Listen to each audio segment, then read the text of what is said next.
A waitress says to the mafia boss, "Hi, sir. My mother has a tattoo just like yours." But what happened next shocked everyone. The prestigious Golden Crown restaurant fell silent as Joseph Salvini, Chicago's most feared mafia boss, stared at the young waitress, his face turning white as paper, then flushed, then white again. The tattoo in question was a unique constellation pattern that wrapped around his wrist, a design he had created with only one other person over 20 years ago.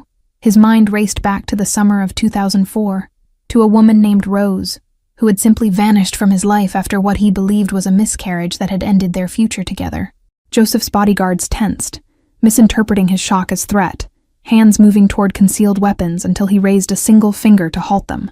The waitress, Audrey, according to her name tag, stood frozen, suddenly aware she'd said something significant. "Your mother," Joseph finally spoke, his voice barely above a whisper. "What is her name?" The question hung in the air as the young woman clutched her serving tray tighter, her knuckles turning white with pressure. Audrey hesitated, eyes darting around at the sea of expensive suits and questioning glances before answering. "Rose Bennett, sir." The glass of scotch in Joseph's hand crashed to the floor, shattering into 1,000 glittering pieces across the imported Italian marble. "How old are you?" he asked, though something in his eyes suggested he already knew the answer. His heart pounded so hard he was certain everyone at his table could hear it hammering against his chest, like a prisoner demanding release. 20, sir," Audrey replied, growing increasingly uncomfortable as Joseph's associates exchanged concerned glances. She took a step back, wondering if she'd made a terrible mistake mentioning something so personal to such a powerful man. Joseph stood abruptly, towering over his half-eaten meal, napkin falling forgotten to the floor. "Where is she now?"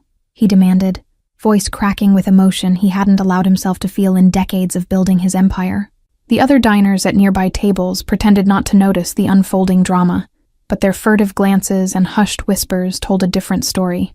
Joseph Salvini's reputation preceded him throughout Chicago, a man whose mere presence commanded respect, and whose anger had destroyed lives and businesses alike. Audrey's hands trembled slightly as she balanced her tray, caught between her professional training and the strange magnetic pull she felt toward this dangerous stranger. Something about his eyes, haunted, searching, familiar, made her pause when every instinct screamed at her to walk away. The restaurant manager rushed over, apologizing profusely for what he assumed was poor service. Joseph silenced him with a look that could freeze blood, his focus never leaving the young woman standing before him with familiar hazel eyes he should have recognized immediately. "Tell me where you live," he said, not as a threat, but with an urgency that surprised everyone at the table, including his most trusted lieutenant, who had never seen such raw emotion from his boss in 15 years of service. Audrey's chin lifted slightly, a flash of defiance in her eyes. "With all due respect, sir, I don't think my mother would want me giving our address to someone I just met, no matter how well connected you might be in this city." Joseph pulled out his wallet, not for money, but for a faded photograph he'd kept hidden for 20 years. "Does your mother still have this small birthmark behind her right ear?" he asked, his voice dropping to a whisper as he showed Audrey an old Polaroid of a young woman with the same constellation tattoo. The silence that followed was deafening as Audrey's eyes widened in recognition. "How could you possibly know that?" she whispered, her serving tray trembling in her hands as the implications began to dawn on her. "I need to see her," Joseph said, no longer a request, but a desperate plea from a man who suddenly realized he might have lost much more than he had ever known. "Please, there are things that happened, things I was told, that might not be true." The young waitress looked at the powerful man before her, seeing for the first time beyond the expensive suit and fearsome reputation to something broken and human. "My shift ends at 9, she finally said, writing an address on her order pad. "But I'm warning you, she might not want to see you after all this time. Chicago, 2004. The summer air hung heavy with promise, as Joseph Salvini, heir to the city's most powerful crime family, spotted Rose Bennett reading poetry in Grant Park. She wore cut-off jeans and a university sweatshirt, worlds away from the polished women who typically sought his attention. "What are you reading?" he had asked, surprising himself with his interest. Rose looked up, unimpressed by his designer clothes or the 2 bodyguards hovering discreetly nearby, and showed him her worn copy of Pablo Neruda's love sonnets. Their romance blazed like wildfire, intense, consuming, and against all reason. Rose, a nursing student from a working-class family, knew who the Salvinis were, but saw beyond Joseph's notorious family to the man who quoted poetry and dreamed of legitimacy. "We'll leave this all behind," Joseph promised one night, as they lay beneath the stars at his lake house, tracing the constellation pattern they'd designed together. "My father's business, the family name, none of it matters compared to what I feel for you."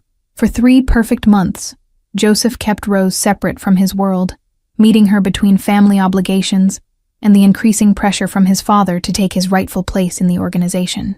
She became his escape, his glimpse of a different life where choices weren't predetermined by blood. The pregnancy test changed everything. 2 pink lines that represented both dream and nightmare collided as Rose showed Joseph the result with tears in her eyes, uncertain if they were from joy or fear. "My father will never accept this," Joseph said, pacing the small apartment Rose shared with 2 other nursing students. "He has plans for me to marry into the Donato family, to strengthen our position against rivals from the east side." His father's reaction was worse than he'd imagined. "Get rid of it," Don Salvini had commanded, slamming his fist on the mahogany desk that had witnessed 3 generations of family decisions. "Or I'll make sure she disappears permanently. Your choice." Joseph gave Rose money for an abortion, tears streaming down his face as he explained the impossible situation. "I can't protect you from my father," he admitted, shame burning his throat like acid. "He'll never let us be a family."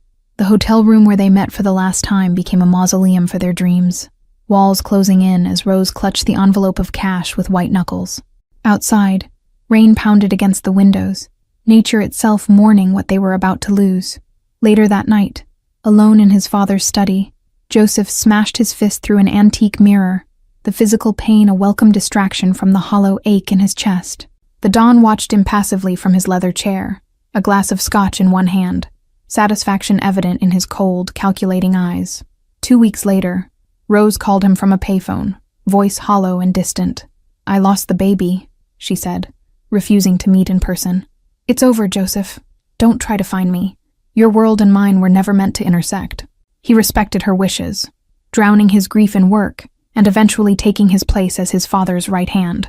The old Don died 3 years later, leaving Joseph to build the empire into something more powerful and sophisticated, though the hole in his heart remained unfilled. Never once had he suspected she had lied about the miscarriage. Never once had he imagined that somewhere in this city, his child had been growing up without him, carrying half his DNA and none of his burdens. As he sped toward the address Audrey had given him, Joseph realized how completely Rose had outmaneuvered him. She had protected their child from his world in the only way she could, by making him believe that world didn't exist. The apartment building was in a modest but respectable neighborhood on the city's northwest side. Joseph dismissed his driver, standing alone on the sidewalk for the first time in decades, staring up at the 3rd-floor windows where warm light spilled out into the gathering darkness. The knock on the door came at exactly 9:30 p.m. Rose Bennett froze at the familiar sound. 3 quick taps followed by 2 slower ones, a pattern she hadn't heard in 20 years but instantly recognized. Her medical textbooks lay scattered across the small dining table where she'd been studying for her nurse practitioner exam. "Mom," Audrey called from the hallway. "There's someone here to see you." The careful neutrality in her daughter's voice told Rose everything she needed to know before she even opened the door to find Joseph Salvini standing in her modest apartment, looking both powerful and somehow lost. The silence between them stretched like an eternity. 20 years of unspoken words hanging in the air between 2 people who had once known every inch of each other's souls. Joseph broke first, his eyes never leaving her face as he said, "You lied to me about our child." "I protected our child," Rose corrected, chin raised in defiance despite the trembling in her hands. "Your father threatened to make me disappear if I didn't end the pregnancy. Do you think I believe for 1 second that a man who would kill his grandchild would hesitate to kill me once I was no longer carrying it?" Joseph flinched, as if physically struck, the truth in her words impossible to deny. "You could have told me after my father died," he said, eyes darting to Audrey, who stood watching this exchange with growing understanding. "That was 17 years ago, Rose. And by then you were Chicago's most feared man, with rivals and federal agents watching your every move," Rose countered, crossing her arms protectively over her chest. "Should I have brought our daughter into that spotlight? Painted a target on her back for every enemy you've made?" Audrey stepped forward, interrupting what was quickly becoming a heated argument. "I think I deserve to be part of this conversation considering it's my existence you're discussing," she said, her voice steady, Despite the emotional earthquake reshaping her understanding of her own history, Joseph turned to really look at his daughter, their daughter, seeing now the perfect blend of his features and roses in her face. "I would have given you everything," he said quietly, addressing both of them. "Security, education, protection, anything you needed." The small apartment suddenly felt suffocating, decades of secrets and lies hanging in the air between them. On the wall, a framed photo of Audrey's high school graduation showed Rose beaming with pride beside her daughter, a moment Joseph had been robbed of witnessing, another piece of time he could never reclaim. Audrey moved to the window, needing space to process the seismic shift in her identity. 20 years of believing she was simply the daughter of a hardworking nurse had evaporated in an instant, replaced by the complicated reality of being a Salvini heir with all the privilege and danger that entailed. "We needed normal," Rose replied, softening slightly as she gestured around their modest apartment with its water stains on the ceiling and secondhand furniture. "We needed quiet, ordinary lives where Audrey could become whoever she wanted to be without the shadow of the Salvini name." Audrey glanced between her parents, piecing together the fragments of a history she'd never known existed. "So you're really my father?" she asked Joseph directly, studying his face with new intensity. "All these years, Mom said my father died before I was born." "In many ways, that wasn't a lie," Joseph answered, surprising both women with his honesty. "The man your mother loved, the one who dreamed of leaving everything behind to build a life with her, he did die, replaced by someone who could survive in my world." Rose moved toward the kitchen, needing distance from the intensity of the moment. "Would anyone like some coffee?" she asked, falling back on hospitality as a defense mechanism against the emotional tidal wave threatening to overwhelm her carefully constructed life. 2 weeks after the shocking revelation, Audrey sat across from Joseph at his private table in the Golden Crown restaurant, no longer as a waitress, but as his daughter. The tension between them had softened, replaced by a cautious curiosity as they navigated this newfound relationship neither had prepared for. "I received your medical school application fee payments, but I can't accept them," Audrey said, sliding an envelope across the polished table. Her pride, inherited from both parents, wouldn't allow her to simply take his money despite her desperate financial situation. Joseph left the envelope untouched, studying the determination in his daughter's eyes. "It's not charity, Audrey. It's 20 years of birthdays, Christmases, and graduations that I missed," he explained, the regret in his voice genuine and raw. "My mom worked double shifts for years to give me a normal life," Audrey countered, her loyalty fierce and unwavering. "She's still paying off loans from nursing school while saving for my tuition. I won't dishonor her sacrifice by taking easy money now." The restaurant door swung open, and Joseph's expression shifted instantly from father to crime boss as his lieutenant approached with urgent news. "The Braddock family is moving on the West Side territory," the man whispered, unaware of Audrey's identity. Audrey watched this transformation with fascination and unease, seeing the dangerous reality her mother had sheltered her from. "Is this why she kept me away?" she asked after the man departed, gesturing to the subtle but unmistakable signs of Joseph's other life. "Your mother made the right choice," Joseph admitted, signaling for the check. "But circumstances have changed. The medical school tuition problem is just the beginning of what I can help with." The following day, Rose received a certified letter informing her that her student loans had been forgiven due to a clerical error. She crumpled the paper in her fist, knowing exactly who was responsible for this unwanted intervention into their carefully constructed lives. "You can't just erase 20 years by throwing money at us," Rose confronted Joseph that evening on the steps of his mansion, where she'd driven directly after her shift. Her nursing scrubs stood in stark contrast to the opulence surrounding them. Joseph guided her inside, away from potential watching eyes. "I'm not trying to buy forgiveness, Rose," he said, his voice softer than she remembered. "I'm trying to give you both the security you deserve without changing who you are." The contrast between their worlds couldn't have been more stark. Rose's practical nurse's scrubs against the backdrop of Italian marble and priceless art. A life of service versus a life of power.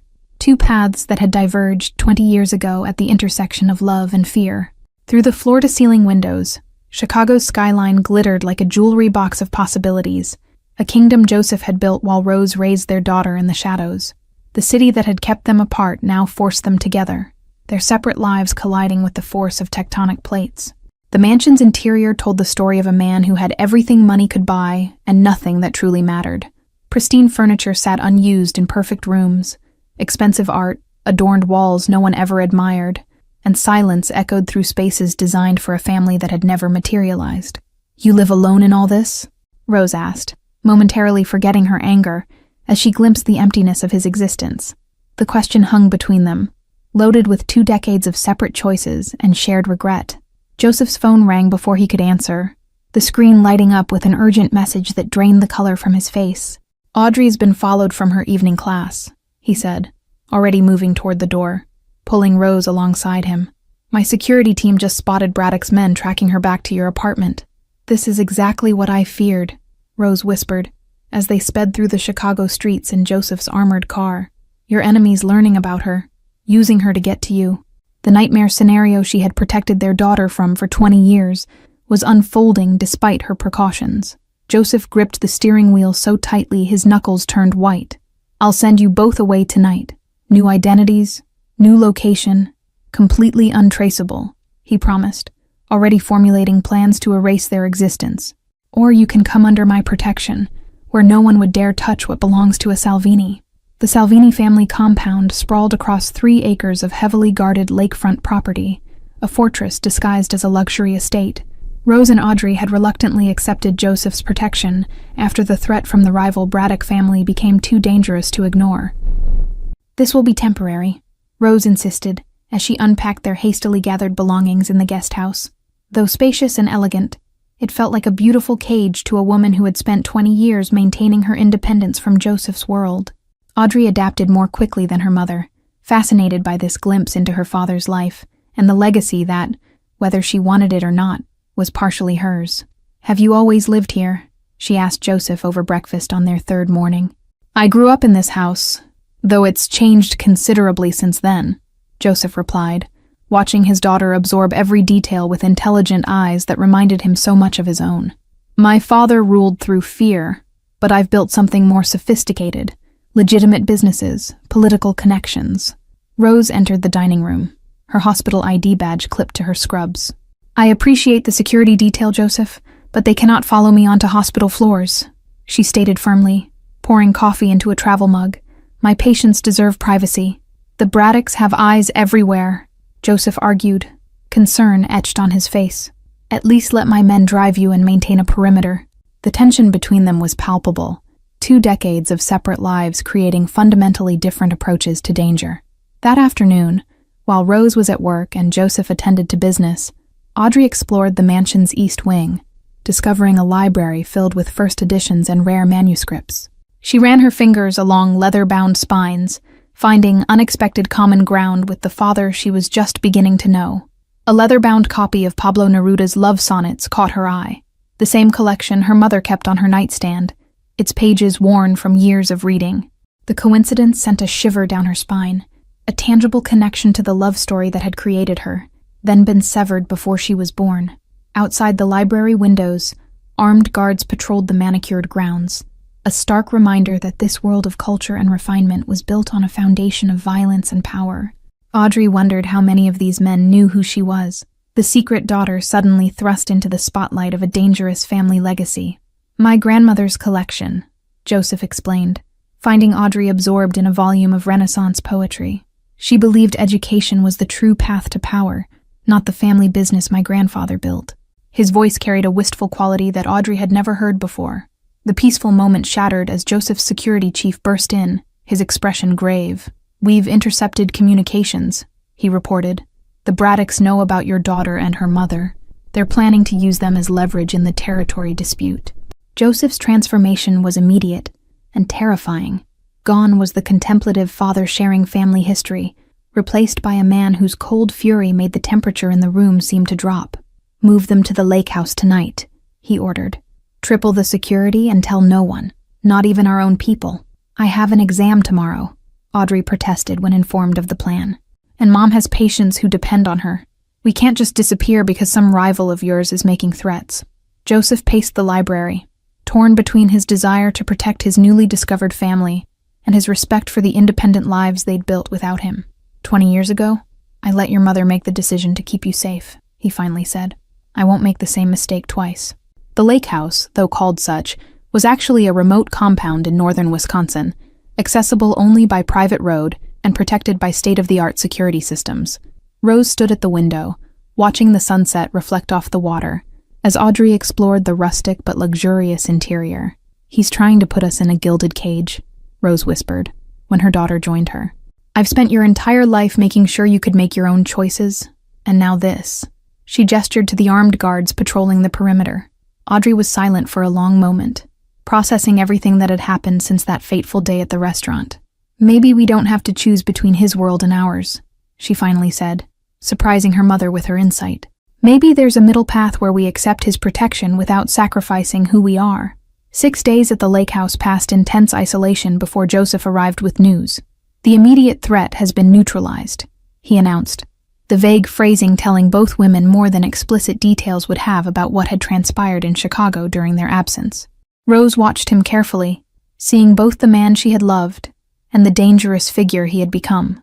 "We need to talk about what happens next," she said quietly.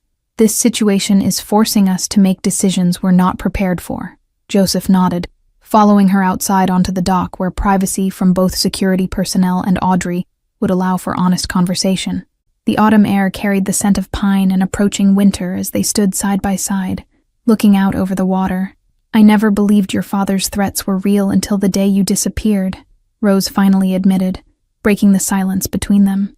"When you gave me money for the abortion, I realized your family's reputation wasn't exaggerated. The danger was real." Joseph flinched at her words, the pain of old wounds still fresh. "I gave you that money to buy time, Rose.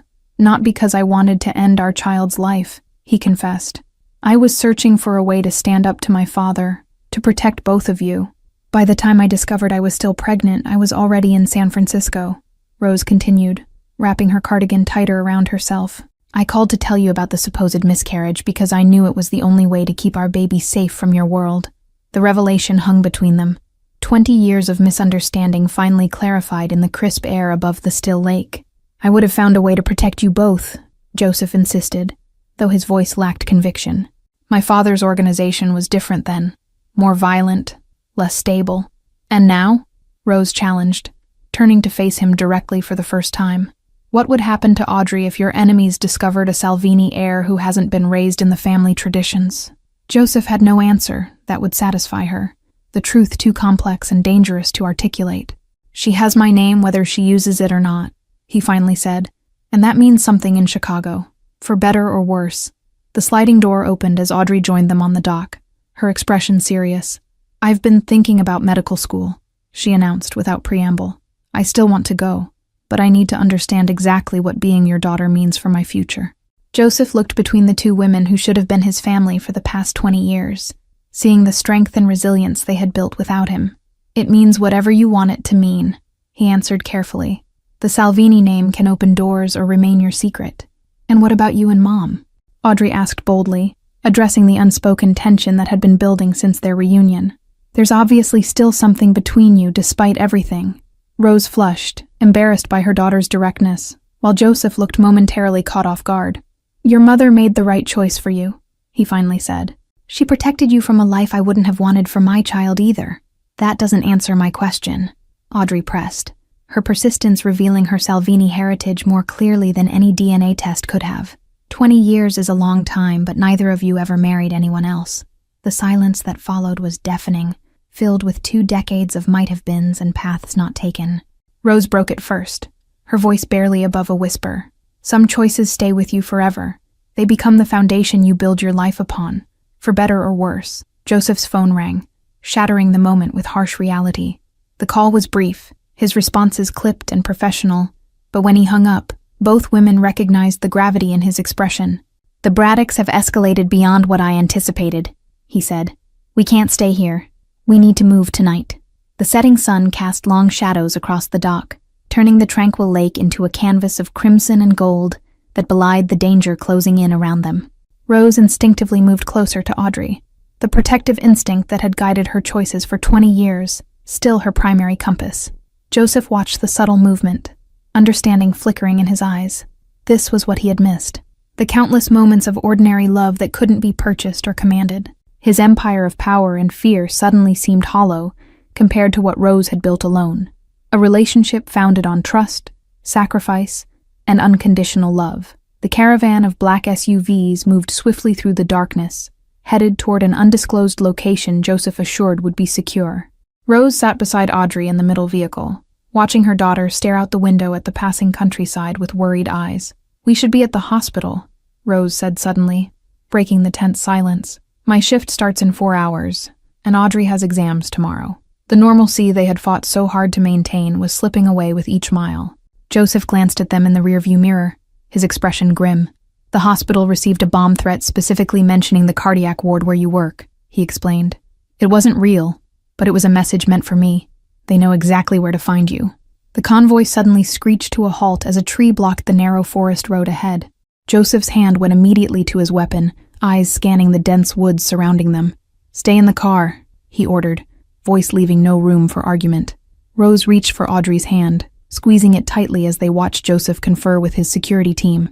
"Whatever happens, stay down and follow my lead," she whispered, the protective instinct she'd honed for 20 years kicking into high gear. The first bullet shattered the driver's side window of the lead SUV, followed immediately by a coordinated attack from the forest on both sides. Joseph dove back into their vehicle, using his body to shield Rose and Audrey as bullets peppered the reinforced exterior. "Drive," he shouted to his driver, who slammed the vehicle into reverse, tires spinning on the gravel road. The other SUVs provided covering fire as they executed a precise retreat maneuver that spoke of extensive training and experience with such ambushes. Audrey pressed herself against the floor, eyes wide with terror, as the reality of her father's world crashed into her peaceful existence. "Is this what your life is always like?" she gasped, as their vehicle lurched back down the road they had just traveled.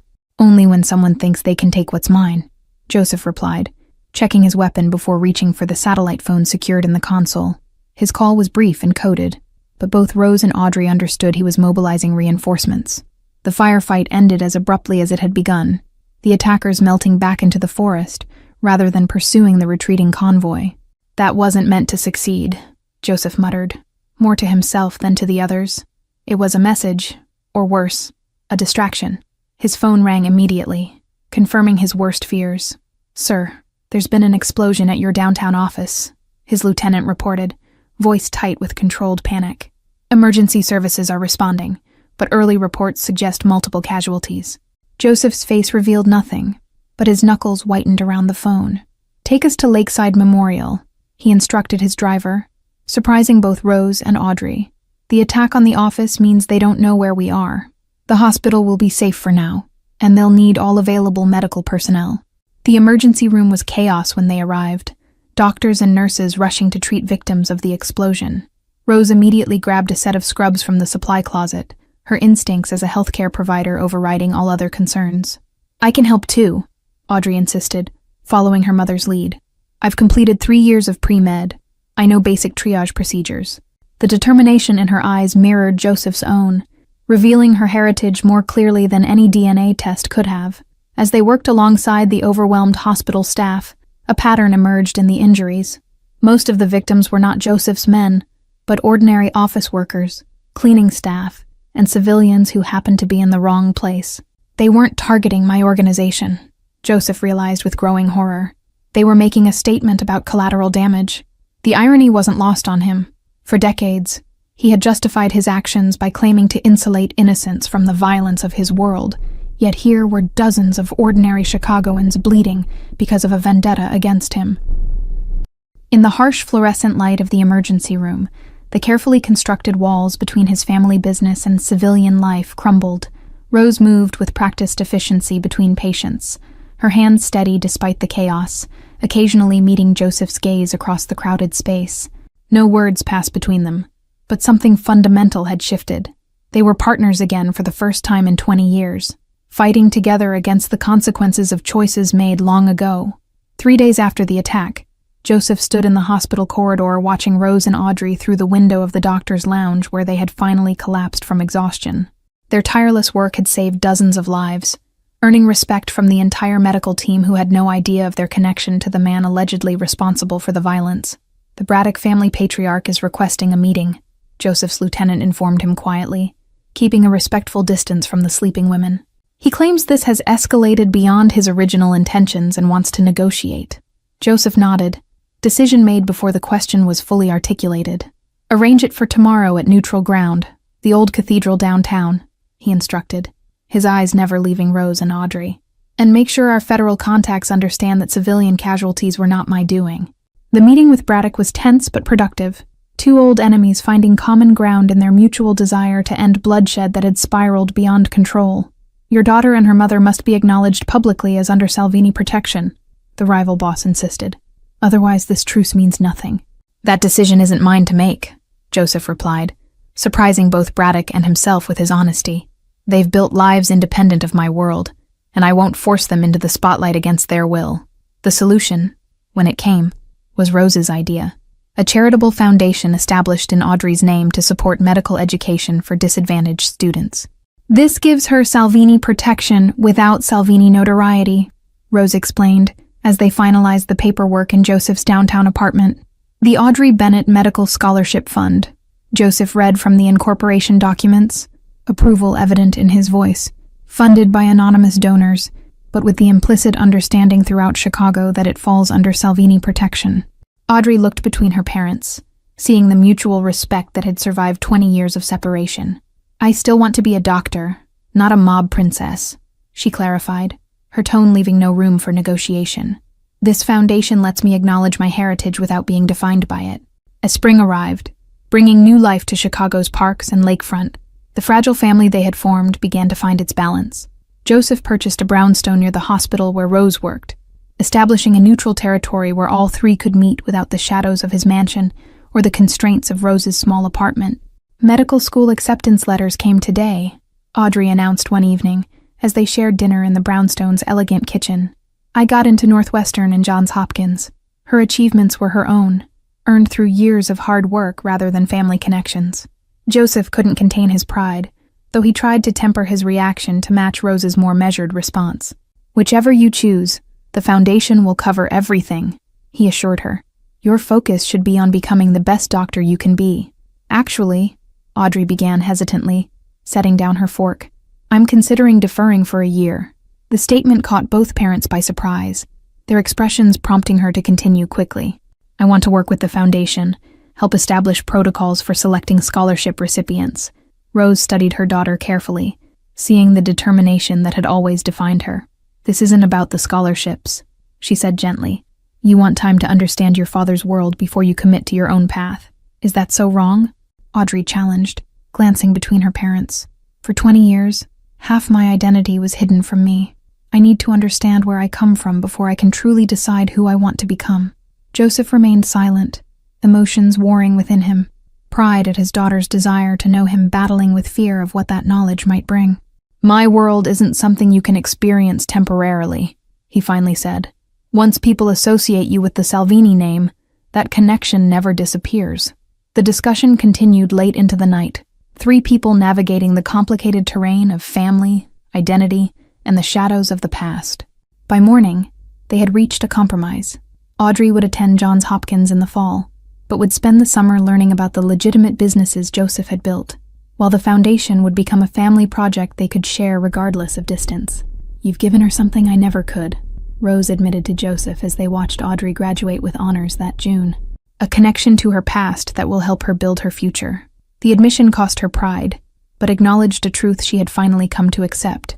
The prestigious Johns Hopkins Medical School auditorium buzzed with excitement as families gathered for the graduation ceremony. In the front row, Joseph Salvini sat beside Rose Bennett, their hands occasionally brushing in a gesture that spoke of reconciliation and something deeper that had slowly rekindled over the years. Dr. Audrey Bennett, the dean announced, and cheers erupted from their section as Audrey crossed the stage to receive her diploma. Her journey had not been easy, balancing rigorous medical training with occasional trips home to help manage the foundation that now supported dozens of aspiring healthcare workers from disadvantaged backgrounds. Joseph beamed with pride, remembering the frightened young waitress from the Golden Crown restaurant who had unwittingly changed the course of all their lives with one simple observation about a tattoo. The constellation pattern still circled his wrist, though now it was matched by a smaller version on Audrey's ankle, her graduation gift to herself. She has your determination, Joseph whispered to Rose as they watched their daughter accept additional honors for her research in pediatric oncology. And your heart. The compliment was sincere, acknowledging that Rose's choices had shaped Audrey into someone far better than the Salvini influence alone would have produced. Rose smiled, the years of tension and fear finally settling into a peaceful acceptance of their unusual family dynamic. "She has your strategic mind," she countered. The way she organized that fundraising campaign last year was pure Salvini diplomacy. The changes in Joseph himself were perhaps the most profound of all. While still heading his organization, he had accelerated the family's transition toward legitimacy, using his influence to establish medical clinics in underserved Chicago neighborhoods and gradually distancing himself from the more dangerous aspects of his empire. "I've been offered the chief resident position at Chicago Memorial," Audrey revealed during their celebration dinner that evening. "I'd be working in pediatric oncology, starting this fall." The announcement surprised both parents, who had assumed she would remain on the East Coast to complete her residency. "Are you sure about returning to Chicago?" Rose asked carefully, understanding all the implications of her daughter's choice. "Your reputation there will always be complicated by your connection to your father." Audrey nodded, her decision clearly well considered. "That's precisely why I need to be there," she explained. "The foundation is making real difference, and I want to be hands-on with the scholarship recipients starting their medical careers in our hometown." Joseph watched his daughter with a mixture of pride and concern, recognizing the strength that allowed her to embrace both sides of her heritage without being consumed by either. "The Salvini name will open doors," he acknowledged, "but your skill will keep them open." "Actually," Audrey said with a smile, "I've decided to use both names professionally. Dr. Audrey Bennett Salvini." Her declaration represented the final reconciliation of her divided identity, claiming both her mother's careful protection and her father's powerful legacy. Later that evening, as Audrey chatted with former classmates at the hotel bar, Joseph and Rose found themselves alone on the terrace overlooking the Baltimore harbor. The years had softened their edges, turning youthful passion into something more enduring and complex. A passing boat's lights danced across the water's surface, momentarily illuminating Rose's face with the same golden glow Joseph remembered from their first summer together. The constellation tattoo peeking from beneath her sleeve caught the light, a permanent reminder of promises made and broken under different stars. Behind them, through the glass doors of the hotel, they could see Audrey laughing with friends, her gestures animated as she told some story, unaware of her parents watching, unaware of how this moment of normalcy was the greatest gift they could have given her despite their complicated past. "She's remarkable," Joseph said, watching the lights reflect on the water. "Everything I could have hoped for in a daughter, and nothing I deserved after how things ended between us." The admission came easier now, years of co-parenting having taught him a humility his younger self had lacked. Rose turned toward him, studying the face she had once known better than her own. "We both made mistakes," she acknowledged, her voice gentle in the evening air. "But protecting her was never one of mine, even if the method wasn't what either of us would have chosen." The constellation tattoo on Joseph's wrist caught the moonlight as he reached for Rose's hand, a gesture that had become increasingly natural over the past 5 years. "Do you ever wonder what might have happened if we'd found another way?" he asked, the question that had haunted him for 2 decades finally spoken aloud. "Every day," Rose admitted, her fingers intertwining with his. "But then we wouldn't have the daughter we have, shaped by both worlds instead of trapped in either." The wisdom of her perspective struck Joseph anew, reminding him why he had never stopped loving her despite 20 years of separation. Their relationship had evolved gradually, from cautious co-parents to reluctant allies to friends, and now to something neither could quite define, but both treasured. The foundation had given them a shared purpose beyond Audrey herself, bringing them together regularly, even as they maintained their separate lives. "I'm retiring next year," Joseph announced suddenly, the decision crystallizing in that moment, though it had been forming for some time. Turning everything over to legitimate management and stepping away from the organization completely. The declaration hung between them, heavy with implication. Rose studied him carefully, searching for the truth behind his words. "And then what?" she asked. The question simple, but loaded with 2 decades of complicated history and 5 years of careful rebuilding. Joseph's answer came in the form of a small velvet box he'd carried in his pocket throughout Audrey's graduation ceremony. "And then, if you're willing, we try again. The right way this time," he said, opening it to reveal not a diamond but a gold pendant, bearing the same constellation pattern as their tattoos. Thank you all for following this story. If you're enjoying it, write in the comments where you're watching from. And don't forget to like, subscribe, and share the video, because your support is important for me to continue here.